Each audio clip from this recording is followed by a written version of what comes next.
St. Lawrence, the patron saint of barbecues. Yeah. Yeah. Okay. Yeah. Tell us. I don't know the story super well, but I know that like it was like a king or like someone like up an official like government man, and he told St. Lawrence, he was like, bring me all the riches of the church.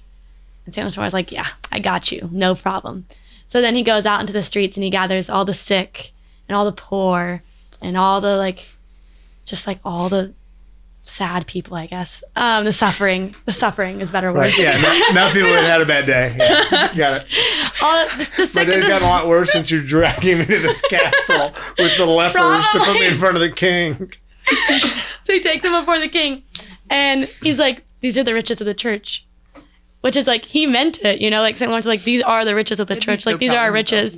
And the king was like, are you kidding me? Okay, but like, do you think there was like a little bit, like I feel like St. Lawrence probably knew a little, there was some passive aggression going on there. Oh, like, 100%. Did it, here you go.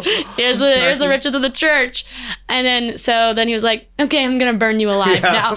So he literally gets him like over like, I think it was a grill, and he's like burning him, charring him. Literally the whole time St. Lawrence is getting burned alive, he's laughing and cracking jokes. At one point he's like, turn me over, I'm done on this side, and they flip him over.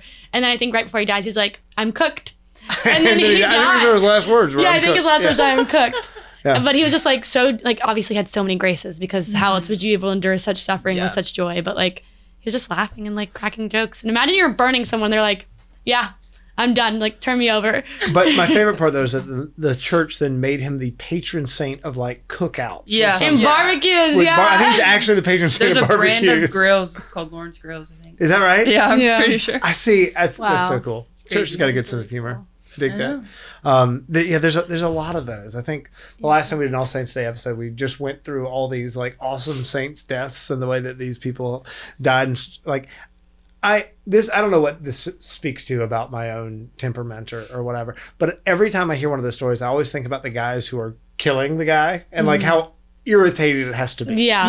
Right? Yeah. When, or like St. Maximilian Kolbe, you're starving him to death and he's like, you know what we should do, guys? We should just like sing songs of praise to the Lord while we're here together. Yeah. And how you're like the awful Nazi prison guard just sitting out the door. Just like, come on. Could you be miserable, please? Guys, can you at least pretend like you're sad? It's like, I don't know which is worse, you singing or me having to listen to it. Yeah. And it must be like torture for them too, because the whole point they're doing is to like torture the individual. Right. And it's Right. like the individual is not getting tortured. Yes. And it's like, why am I doing this if they're not even They're not even losing their being in a dignity? bad mood, man. I wonder how many saints in the process of being martyred had joy that the people were like, this is pointless, I'm done. Right. Like, we wouldn't know. I wonder how many like conversions and stuff come Yeah. from that, Yeah. right? Yeah, Who's so the true. saint who stabs the Saint heart of Christ? Longinus. Yeah, Saint Longinus, who's there while at Christ's crucifixion, is the guy who actually thrusts the spear. yeah. Yes, pierces the side of Christ. And his eyes were healed. He had like blindness, and the blood and water that Dang. Yeah. it touched his eyes, and he actually converted, and that's how he became a saint. Are you kidding me? Like that's got to be the.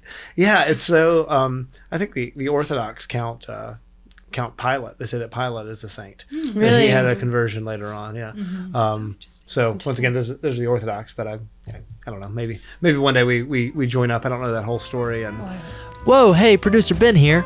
If you enjoyed what you saw just now, then go check out the full episode, because this is only a snippet. We've got a whole hour talking about stuff just like this. And if you really enjoyed, please drop us a like, subscribe, so you never miss an Honest to God episode.